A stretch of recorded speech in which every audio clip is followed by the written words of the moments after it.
Hey everybody, thank you for stopping by. Hope you're having a good week. It's Friday night and I love weekends. I thought as I got older I would stop living for the weekends, but I didn't stop. I'm still living for them. Anyway, like I said, I hope all is good. Drop me a line, share the video. Please subscribe. I really appreciate all of the above. And so we're going to pick up where Marie had met this Southern guy from Alabama or either Mississippi. I think it was Mississippi.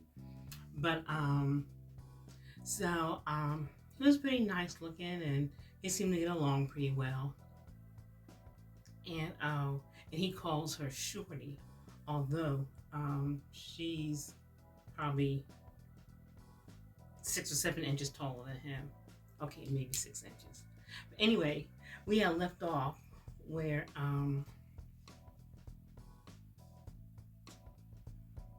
like I said, she had met him. So Marie says, this morning came and I slept late. It was close to 7 a.m. Saturday when I opened my bedroom curtains.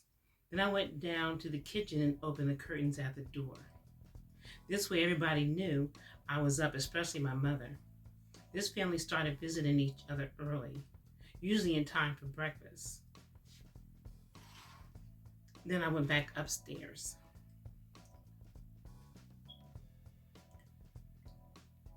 I am parched. I haven't been drinking enough water for the last couple of days, so my throat and voice feels and sounds, I don't know, raspy or deeper. And I even feel dry. So, like she said, the family just started to visit probably around time for breakfast. So, Marie went back upstairs. My girl Leah came to my door around 10 o'clock. I was upstairs vacuuming when she came in the door yelling my name. I turned off the vacuum and went downstairs. She was sitting on the floor in front of the stereo, tuning into a jazz station. We both walked in the kitchen. I got a glass of juice. Leah fixed herself a cocktail. I was like, is it that bad and this early in the morning? She answered, no, I just feel like a drink. God damn it. Is that all right? She seemed like she was fine. So we sat at the table and sipped and talked. This chick kept me laughing as usual. She cursed like it was so natural to her. I swear she was a female Richard Pryor. While she and I were talking, I decided to take a quick bath and put on a cute little yellow sundress before we proceeded out to the porch. We were out on the porch talking and laughing when my phone rang. I went inside to answer it.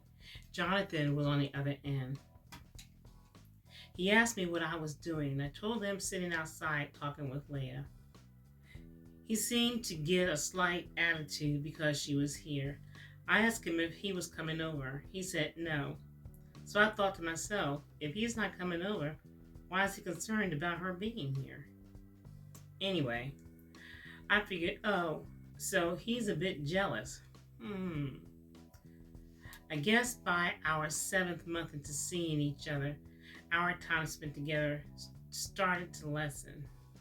But I didn't say anything because we hadn't really agreed to see each other exclusively. We were officially still just dating and hanging out together. Well, Jonathan came over about 3 days or nights out of the week. Most times I cooked, not usually for him because I cooked for my daughter and myself anyway, so he'd eat while he was here. He sometimes gave me money for groceries because he was at my place eating so often. So now Junie has to speak to us. So Junie, well, even after our divorce, Paul and I remained great friends. My boys were doing very good So am I, to be honest. We've had to adjust our lives, but with the help of my family, it's been much easier than I expected. I finished nursing school, so I'm making good money, and I started college for alcohol and drug abuse counseling. I found I truly enjoyed this field of work. I'd also met a nice lady that helped me with some of my studies towards the end of my nursing courses. She was digging on me, but I didn't feed into it at all.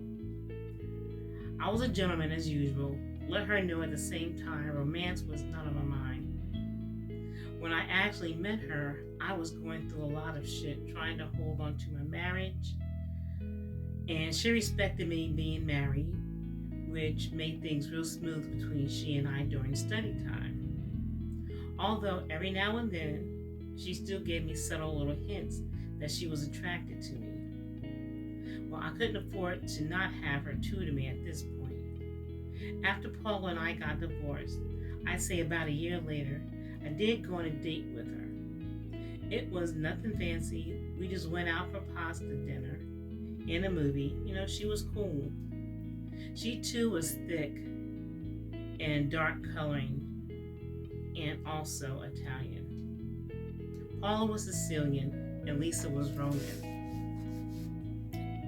I'll say not that it matters, but there is a difference in their features, I guess being that they're from different parts.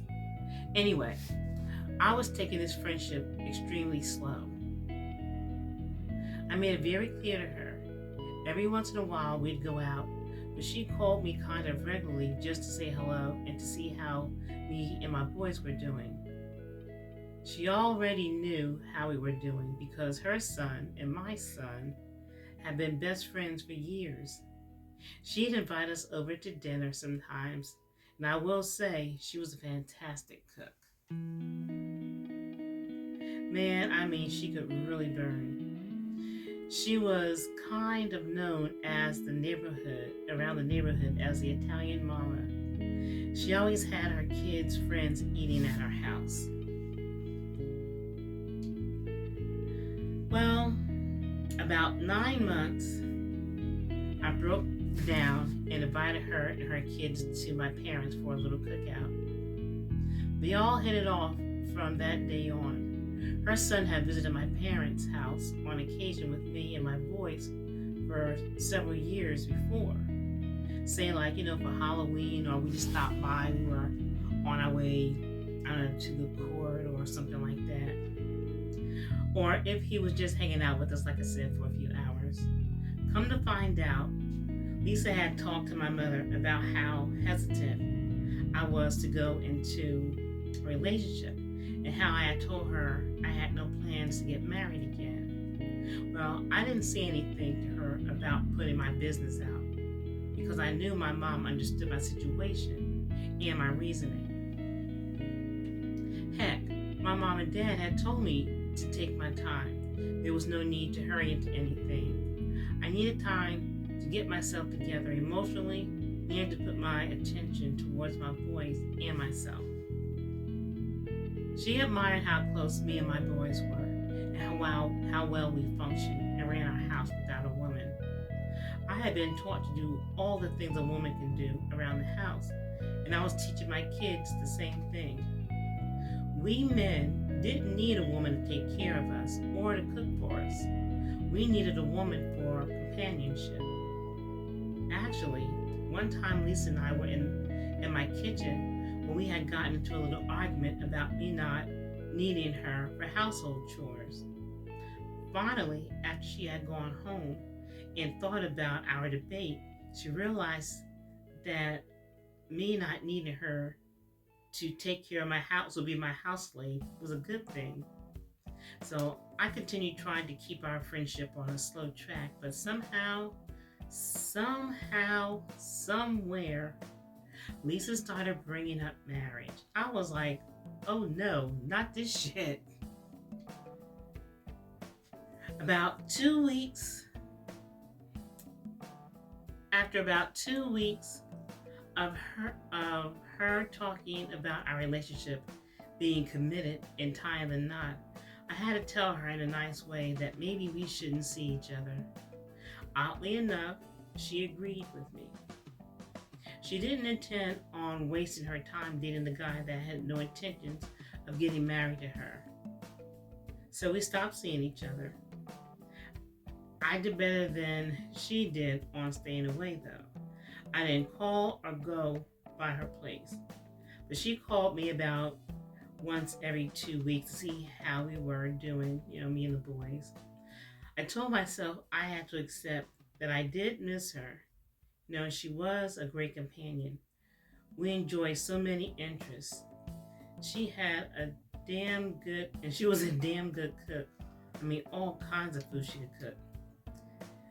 My boys liked and knew her, for years through her kids. And here's the clincher. I don't know. Maybe did I love her? There, I said it. How was that? I think I am in love with her. So, we'll stop for now. And again, I hope all goes well for you. I hope you have a great weekend. It's supposed to be 82 or 84 degrees here tomorrow.